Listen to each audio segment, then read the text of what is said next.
تشریف فرما باوقار علماء ذویل احترام شعراء کرام سامعین مجلس پردہ نشین خواتین اسلام، السلام علیکم ورحمۃ اللہ وبرکاتہ۔ الحمدللہ وحدہ والصلاة والسلام علی من لا نبی بعدہ وعلى آلہ واصحابہ وذریاتہ واہل بیتہ اجمعین، اما بعد فقد قال اللہ تبارک وتعالی فی القرآن المجید والفرقان الحمید، فاعوذ باللہ من الشیطان الرجیم، بسم اللہ الرحمن الرحیم، الا ان اولیاء اللہ لا خوف علیہم ولا هم يحزنون الذین آمنوا وكانوا يتقون۔ آمنت باللہ صدق اللہ العظیم وصدق رسولہ النبی الامین الکریم ونحن علی ذلک لمن الشاہدین والشاکرین والحمد للہ رب العالمین۔ بڑی مسرت ہو رہی ہے کہ بڑے دنوں بعد ہماری حاضری کینا کی سرزمین پر ہو رہی ہے۔ آج کی یہ مجلس، آج کی یہ محفل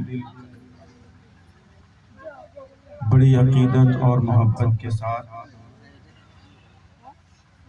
جناب فیضان بابو، جناب ابراہیم بابو، اس کے علاوہ تمام کینا والوں نے عقیدت کا اظہار کیا اور اس محفل کو سالار ملت کے عرس کی تقریب کی مناسبت سے سجایا۔ حضرت نے فرمایا کہ یہ کینا ہے، یہاں کینا نہیں ہے۔ حضرت کے علم کے مطابق انہوں نے صحیح کہا، لیکن ایک بات میں یہ کہہ دوں کہ اس گاؤں سے میرا ایسا رابطہ ہے کہ مجھ سے زیادہ اس گاؤں کو شاید ہی کہ کوئی جانتا ہو۔ یہ الگ بات ہے کہ وقار بابو کی سسرال یہاں ہے، لیکن سسرال میں لوگ کبھی کبھی آتے ہیں، لیکن جو مستقل رہ جاتے ہیں کسی گاؤں میں وہ بہتر اس گاؤں کو جانتے پہچانتے ہیں۔ اس گاؤں سے ہمارا قدیم رشتہ ہے، بڑی محبت کرنے والے لوگ ہیں، عقیدت رکھنے والے لوگ ہیں، اور سب سے بڑی بات یہ ہے کہ اس گاؤں میں ایک بھی بد عقیدہ نہیں۔ یہ بڑی بات ہے۔ کسی بستی میں آپ چلے جائیں، ایک دو گھر ضرور مل جاتے ہیں، لیکن کینا کی یہ انفرادی خصوصیت ہے اس علاقے میں کہ الحمدللہ کینا میں ایک بھی بد عقیدہ نہیں۔ یہ بڑی بات ہے، اور مجھ کو یہ پتہ ہے کہ کینا والے بڑی محبت اور عقیدت کے ساتھ جلسہ سنتے ہیں، شعراء کو نوازتے ہیں، خطبہ کو نوازتے ہیں، نخبہ کو نوازتے ہیں۔ آج بڑی خوش نصیبی یہ ہے کہ آج کے اس جلسے میں بڑے بڑے شعراء خطبہ کی شرکت ہو رہی ہے۔ بڑی اچھی نظامت شاعر، بڑی اچھی نظامت نقیب اہل سنت بڑے بھائی جناب جنید رضا حبیبی صاحب فرما رہے ہیں۔ بڑا جوش ہے، بڑا جذبہ ہے، اللہ ان کے جذبے کو سلامت رکھے۔ ہم سے قبل شہزادہ حضور وقار ملت، برادر نعمان ملت، حضرت حافظ وقاری شاعر اہل سنت جناب وقار تابش صاحب نے جو دل سے پڑھتے ہیں اور سینہ لگا کر پڑھتے ہیں، میں دعا کرتا ہوں کہ اللہ تعالیٰ تا عمر نعت پڑھنے کی انہیں توفیق عطا فرمائے۔ بڑی محبت کے ساتھ سناتے ہیں، بڑی عقیدت کے ساتھ پڑھتے ہیں، اور جگرا ان کا بڑا ہے کہ مائک جیسا بھی ہو لیکن کامیاب کر دے۔ ہمارے گاؤں میں آئے ایک مرتبہ ہمارے ہی گھر پر، میں تھوڑی دیر کے لیے رنجیدہ ہوا کیونکہ ہمارے گاؤں میں معاملات تھوڑے ٹھیک ٹھاک نہیں رہتے۔ میں سوچا پتہ نہیں کیا ہوگا، میری دعوت محبت پر حضرت آ گئے، لیکن جو پڑھا ہے شاید کہ ایسا کہیں پر پڑھنے کی بات نہیں کر رہا ہوں، شاید کہ ایسا ماحول ایسی جگہوں پر ایسا انہوں نے بنایا تھا، الحمدللہ اللہ سلامت رکھے۔ ہمارے بعد آپ سنیں گے شاعر اعظم ہندوستان جو محتاج تعارف نہیں ہے، ہر بندہ خواہش کرتا ہے کہ علی رضا فیضی آ جائے، میں سن لوں۔ ابھی بھی 99% لوگوں کی یہی خواہش ہوگی کہ سید صاحب جلدی سے بیٹھ جائیں، علی رضا فیضی جلدی سے اٹھ جائیں۔ میں بھی یہ خواہش کر رہا ہوں کہ حضرت جلد سے جلد مائک پر تشریف لائیں، میں بھی خواہش کرتا ہوں۔ میں ان کی تعریف کیا کروں، پورا ہندوستان ان کی تعریف کر رہا، بڑے بڑے جلسوں کے کامیابیوں کی ضمانت حضرت بنا کرتے ہیں۔ خوش نصیبی ہے کہ آج آپ کی دیار محبت میں آئے ہیں، محبت اور عقیدت کے ساتھ آپ کو سننا ہے اور یہ بتا دینا ہے کہ ہم لوگ بھی جلسہ کروانے والے ہیں اور کروا کر کے کیسے سننا چاہیے یہ ہم جانتے ہیں، یہ آپ کو پیش کرنا ہے، سمجھ رہے ہیں۔ اس کے علاوہ دیگر ہمارے بھائی حضرات یہاں پر بیٹھے ہیں، کچھ متعلم دارالعلوم فیض الباری یہ بھی تشریف رکھتے ہیں، جناب التمش بابو جو آپ کے گاؤں سے تعلق رکھنے والے ہیں، جناب بلال صاحب جو آپ کے گاؤں سے تعلق رکھنے والے ہیں اور بڑی اچھی گفتگو کر رہے ہیں آج کل۔ اللہ ان کی گفتگو میں مزید جولانی عطا فرمائے اور کامیابی اور کامرانی سے ہمکنار فرمائے۔ بڑی لمبی تمہید ہو رہی ہے، میں چاہتا ہوں کہ اپنی گفتگو کا آغاز ایک حدیث پاک سے کروں، ذرا مجھے جائے، بس میں یہی ایک دو حدیث پاک پڑھ کر اپنی گفتگو ختم کر دوں، کیونکہ مجھے وقت کا خیال ہے۔ ہمارے بعد شہزادہ حضور وقار ملت خطیب اعظم ہندوستان حضرت علامہ نعمان اختر فائق الجمالی صاحب کا خطاب ہوگا، اس کے بعد ایک عظیم شخصیت شہزادہ حضور نظام ملت نبیر قطب المشائخ پیر طریقت رہبر راہ شریعت حضرت علامہ و مولانا سید عارف اشرف الجیلانی مد ظلہ العالی ادام اللہ برکاتہ طول اللہ عمرہ کی تشریف آوری ہوگی۔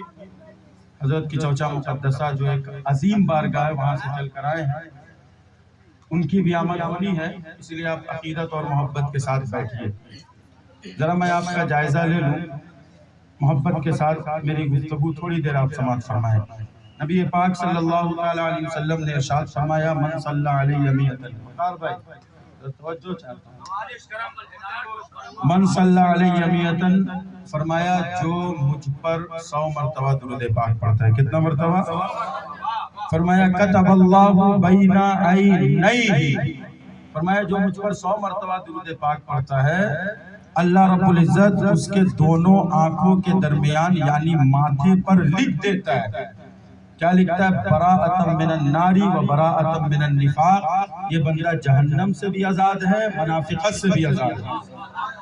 یعنی جو 100 مرتبہ درود پڑھنے والا بندہ ہوگا یہ کبھی منافق نہیں ہو سکتا، جو 100 مرتبہ درود پاک پڑھے گا یہ کبھی جہنمی نہیں ہو سکتا۔ اور جب درود پاک کی بات ہے تو ایک بات اور میں پہنچا دوں، مفتی احمد یار خان نعیمی میرۃ المناجی کی شرح میں بڑی پیاری بات نقل فرماتے ہیں، فرمایا کہ دنیا میں جتنی بھی مکھیاں پائی جاتی ہیں، میں سمجھانے کی نیت سے کچھ بات کر رہا ہوں، بس تقریر میرا مزاج نہیں ہے، آج کو پیغام دینا ہے۔ فرمایا دنیا میں جتنی بھی مکھیاں پائی جاتی ہے، فرمایا تمام مکھیاں جہنم میں جائیں گی اور شہد کی مکھی جنت میں جائے گی۔ سوال ہوا کہ تمام مکھی جہنم میں کیوں اور شہد کی مکھی جنت میں کیوں؟ اچھا ایک اور سوال پیدا ہوتا ہے کہ تمام مکھی جب جہنم میں جا رہی ہے تو مکھیوں نے گناہ کیا کیا جو جہنم میں جا رہی ہے؟ اللہ نے جب مخلوق پیدا فرمائی تو 3 طرح کی مخلوق پیدا فرمائی، ذرا توجہ سے سنیں۔ ایک جانور ہے، جانور میں اللہ نے عقل نہیں رکھی تو اس سے سوال نہیں ہونا ہے۔ فرشتوں میں اللہ تعالیٰ نے نفس نہیں رکھا، اس سے بھی سوال نہیں ہونا ہے۔ حضرت انسان میں اللہ نے عقل بھی رکھی ہے، نفس بھی رکھا ہے، سوال انسان سے۔ اب سوال یہ پیدا ہوتا ہے کہ جب مکھیوں نے کوئی گناہ کیا ہی نہیں تو پھر جہنم میں کیوں جا رہی ہے؟ اچھا جب سب مکھی جہنم میں جا رہی تھی تو شہد کی مکھیوں کو الگ کیوں کیا گیا؟ شہد کی مکھیوں کو بھی جہنم میں جانا چاہیے؟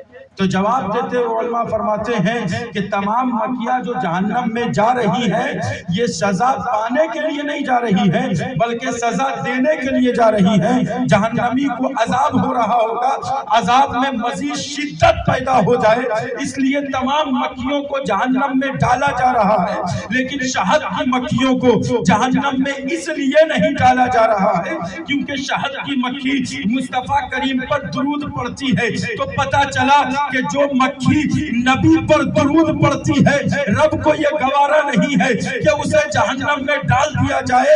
ارے جب مکھی درود پڑھ لیتی ہے تو رب کو یہ گوارا نہیں ہے کہ اسے جہنم میں ڈالا جائے۔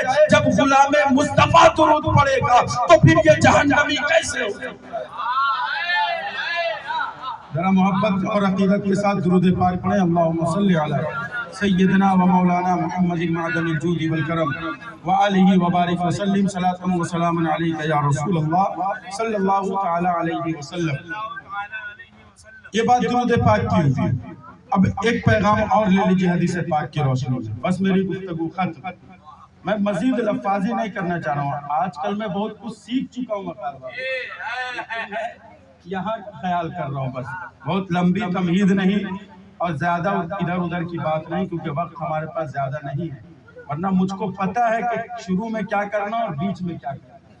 کہ میں آپ کا خیال کر رہا ہوں اور حضرت بیٹھے ہیں، سمجھ رہے ہیں، مجھ کو پتا ہے کیا کرنا ہے اسٹیج پر شروع میں اور آخر میں، لیکن میں نہیں کر رہا ہوں کیونکہ مجھے آپ کا خیال ہے اور حضرت بیٹھے ہیں، ان سے آپ کو سننا ہے، بڑی دور سے آپ کی دار محبت میں آئے ہیں، سمجھ رہے ہیں۔ ایک حدیث پاک اور سنیں، نبی پاک صاحب الاولاق صلی اللہ علیہ وسلم نے ارشاد فرمایا ادبوا اولادکم علی ثلاثۃ خصال، فرمایا اپنے بچوں کو 3 خصلتیں سکھا دو۔ کتنی خصلتیں؟ یہاں چھوٹے چھوٹے بچے بیٹھے ہیں، ذرا محبت کے ساتھ حدیث پاک سماعت فرما لیں۔ فرمایا اپنے بچوں کو 3 خصلتیں سکھا دو۔ فرمایا حب نبیکم وحب آل نبیکم وحب علی تلاوت القرآن، فرمایا کہ اپنے بچوں کو 3 خصلتیں سکھا دو۔ سب سے پہلی خصلت یہ ہے کہ اپنے بچوں کو نبی کی محبت سکھا دو۔ ہم نے دنیاوی نصاب بچوں کو پڑھایا ہے، ہم نے C B S E board اپنے بچے کو پڑھا دیا، آئی سی ایس ای بورڈ ہم نے اپنے بچوں کو پڑھایا ہے، بہار بورڈ، جیک بورڈ، یہ تمام طرح کے بورڈز ہم نے اپنے بچوں کو پڑھائے ہیں، لیکن کبھی ہم نے اپنے بچوں کو مصطفیٰ کا نصاب نہیں پڑھایا۔ مصطفیٰ کا نصاب ہے کیا؟ میرے مصطفیٰ نے فرمایا حب نبیکم، سب سے پہلے اپنے بچوں کو نبی کی محبت سکھا دو۔ اب میں آپ کو ایک پیغام دینے لگا ہوں کہ نبی کی محبت بچوں کو سکھانی کیسے ہے، ذرا طریقہ میں دینے لگا ہوں، ذرا توجہ کے ساتھ میرا یہ طریقہ آپ سماعت فرما لیں۔ حب نبیکم، اپنے بچوں کو سب سے پہلے نبی کی محبت سکھا دو۔ نبی کی محبت سکھانی کیسے ہے؟ ایک طریقہ میں دے دیتا ہوں، بچے کو پاس بلا کر کے بیٹھانا اور بیٹھا کر کے بچے کے جبی کو محبت کے ساتھ چوم لینا اور چوم کر کہنا بیٹا یہ سورج دیکھتا ہے، بیٹا یہ چاند دیکھتا ہے۔ بچہ کہے گا ہاں میں سورج دیکھ رہا ہوں، میں چاند دیکھ رہا ہوں۔ اب بچے کو آگے بڑھ کر یہ کہنا کہ بیٹا اگر میں سورج کی طرف انگلی سے اشارہ کروں تو کیا سورج پلٹے گا؟ بچہ کہے گا ابا تیری انگلی میں اتنی طاقت نہیں ہے، تیری انگلی میں اتنا پاور نہیں ہے، تیری انگلی میں اتنی قوت نہیں ہے کہ تو اشارہ کرے تو سورج پلٹ جائے، کیونکہ تیری انگلی ہے یہاں اور سورج ہے وہاں۔ تیری انگلی یہاں اور سورج وہاں، بیٹا ابا تیری انگلی میں اتنی طاقت نہیں ہے کہ اشارہ کرے گا تو سورج پلٹے گا۔ فوراً بچے کو نبی کا وہ معجزہ بتا دیتا، کہنا بیٹا تو نے سچ کہا، محبت سے بولیے، بیٹا تو نے سچ کہا کہ میری انگلی میں اتنی طاقت نہیں ہے، میری انگلی میں اتنا پاور نہیں ہے کہ اگر اشارہ کروں تو سورج پلٹے۔ لیکن بیٹا 1400 سال پہلے جب میرے مصطفیٰ نے سورج کی طرف اشارہ کیا تھا، بیٹا سورج، بیٹا مصطفیٰ کی انگلی کے اشارے سے سورج پلٹا بھی تھا اور واپس بھی گیا تھا۔ جو محبت سے عقیدت سے بولے سبحان اللہ، اور محبت سے یا رسول اللہ. بیٹا مصطفیٰ نے جب اشارہ کیا تھا تو سورج پلٹا تھا. یہ مثال بچے کو سمجھ میں آئے گی. اب بچہ بڑا ہوگا, کوئی کہے گا نبی میری طرح, کوئی کہے گا مصطفیٰ کو پیٹ پیچھے کی خبر نہیں. بیٹا فوراً کہے گا نہیں, میرے ابا تو بچپن ہی میں سکھا گئے تھے کہ مصطفیٰ نے اشارہ کیا تھا تو سورج پلٹا تھا. جب یہ بات بچے کو بتا دو گے, بچہ بڑا ہوگا عشق نبی کی کا چراغ دل میں روشن کرتا ہوگا. جب بڑا ہوگا عشق نبی کی شمع اس کے دل میں روشن ہو رہی ہوگی. اور ایک مثال میں آپ کے سامنے پیش کر دیتا ہوں. بچے کو پاس بلا کر بیٹھانا, یہ کینا ہے. کینا حضرت نے کہا کینا نہیں ہونی چاہیے, اور یہ سید سالار شاہ علیہ الرحمہ کا اس کی تقریب ہے. میں آپ کو بتا دوں, بزرگان دین نے محبت کا پیغام دیا, محبت کا. بزرگان دین نے عقیدت اور محبت کے ساتھ اپنے ماننے اور چاہنے والوں کو سینچا ہے. اور حسد اور جلن کی جب بات آتی ہے نا, آج ہر بندہ اس کا شکار ہے. اور ایک بات میں اور بتا دوں, بدگمانی اسلام میں جائز نہیں.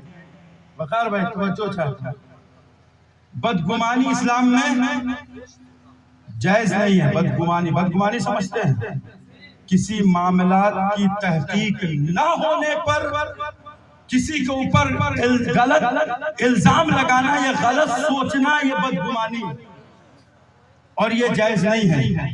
اگر کوئی شخص گنہگار نہیں ہے اور آپ ذہن میں یہ سمجھ رہے بندہ تو فلاں معاملات میں ملوث تھا, یہ گنہگار بندہ, یہ بدگمانی. اگر تحقیق ہے تو کہو, اور اگر تحقیق نہیں ہے بدگمانی کر رہے ہو تو الٹا تم پر عذاب آئے گا. یہ معاملات بھی یاد رکھنے چاہیے. حسد کی بات ہے تو ایک حدیث پاک میں پڑھ دو. نبی پاک صلی اللہ علیہ وسلم نے ارشاد فرمایا, الحسد یأکل الحسنات کما تأکل النار الحطب. فرمایا کہ حسد نیکیوں کو ایسا کھا جاتا ہے جیسے آگ لکڑی کو کھا جاتی ہے.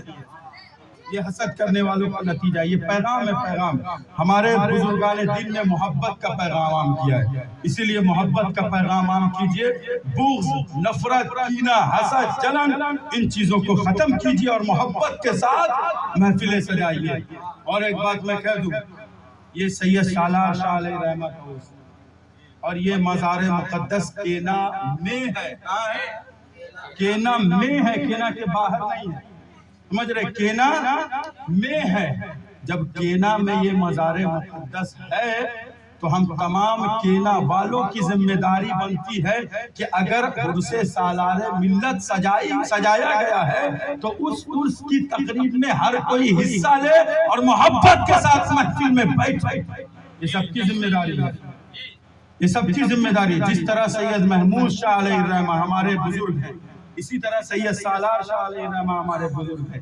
اس کے علاوہ جتنے بھی مزارات ہیں جہاں جہاں اولیاء کرام لیٹے, سب اپنے ہیں. جن کے بھی نام پر محفل سجائی جائے گی, ہم محبت اور عقیدت کے ساتھ آئیں گے, بیٹھیں گے.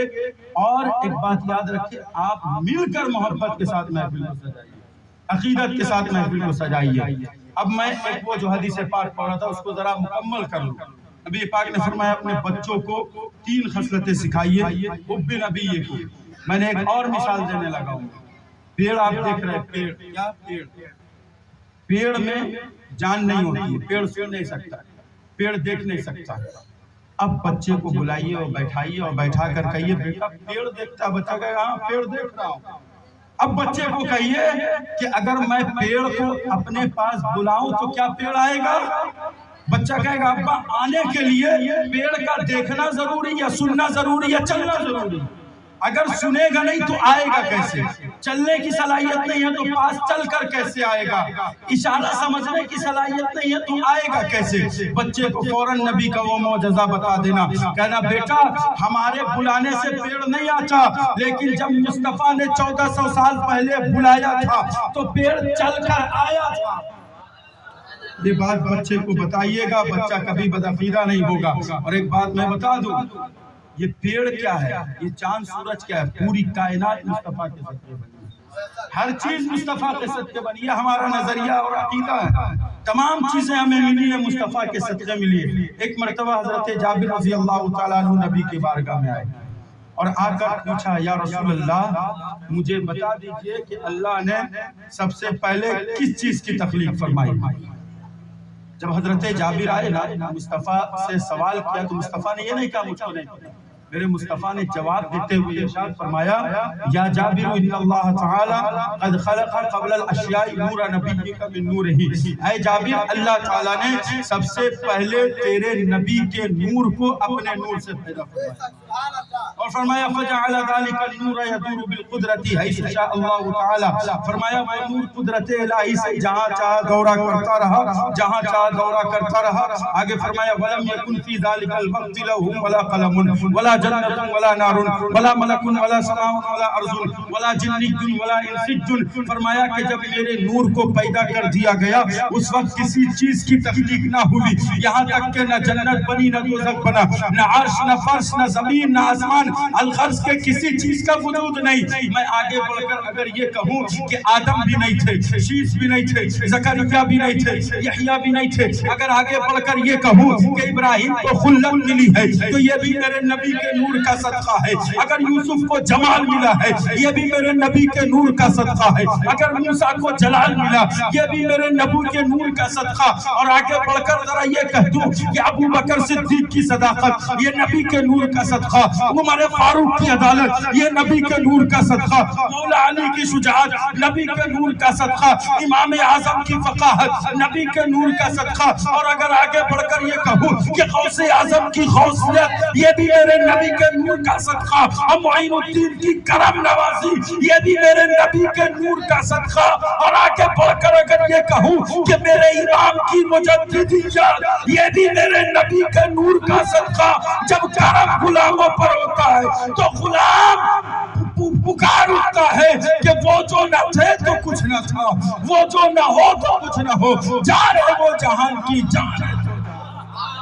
اور میرے امام نے فرمایا کہ زمین و زمان تمہارے لیے مکین و مکا، چنین و چنا، بنے تو جہاں، دہن میں زباں بدن میں ہے جا، ہمارے یہاں اٹھے بھی وہاں، یہ میرے نبی کے صدقے ساری کائنات بنی ہے۔ آج جو ہم عرس کی تقریب میں بیٹھے ہیں یہ حضرت سید سالار شاہ کے عرس میں بیٹھے ہیں، بڑی محبت اور عقیدت کے ساتھ محفل کو سجایا جاتا ہے، اور تمام محلہ والوں نے خاص کر جنہوں نے اہتمام کیا بڑی محبت کے ساتھ سجایا، بڑی عقیدت کے ساتھ علماء کو دعوت دی۔ میں بھی کافی دنوں سے مصروف تھا، عرس کی تقریب ہمارے یہاں تھی، مصروفیت، اس کے بعد صبح میں پٹنہ چلا گیا تھا، وہاں کچھ کام تھا، خود سے ڈرائیو کر کے گیا آیا، اور میرا جو کام تھا میں نے کر دیا۔ بس آخر میں یہ بات ضرور کہوں گا، آپس میں محبت کی، آپس میں مل جل کر رہے، یہ حالات بہت خراب ہے۔ غیر جو ہے نا، غیر مکمل مسلمانوں کو ٹارگٹ کرتے ہوئے نظر آ رہے ہیں۔ آپ کو پتہ ہے گیان واپی پر بھی حملہ ہوا ہے، پتہ ہے آپ کو گیان واپی پر حملہ ہوا، اپنے ہی لوگوں نے یہ کہا کہ جلدی جلدی یہ معاملہ کر دو، پوجا پاٹ شروع ہو جائے۔ استغفر اللہ، یہ معاملہ آپ کو پتہ ہے حالات بہت بد سے بدتر ہے، اسی لیے معاملات ٹھیک کیجئے، آپس میں محبت کیجئے، نبی کے پیغام کو عام کیجئے۔ میرے مصطفیٰ نے فرمایا نا کہ آپس میں محبت کرو، ہر مسلمان آپس میں مسلمان، ایک مسلمان دوسرے مسلمان کا بھائی بھائی ہے، اس پیغام کو عام کیجئے، نفرتوں سے بچیے اور بزرگان دین سے محبت کیجئے۔ الحمدللہ کینا والے کرتے ہیں اور انشاءاللہ کرتے رہیں گے، میرا یہ وجدان کہتا ہے۔ اللہ تعالیٰ آپ کو سلامت رکھے، ہمیں سلامت رکھے۔ باتیں بہت ساری، میں کوئی تقریر کے موڈ میں نہیں آیا، بس حاضری دینے کے غرض سے آپ کی دار محبت میں آ گیا۔ اللہ تعالیٰ ہمارے کہنے کو، آپ کے سننے کو قبول فرمائے۔ وما علینا۔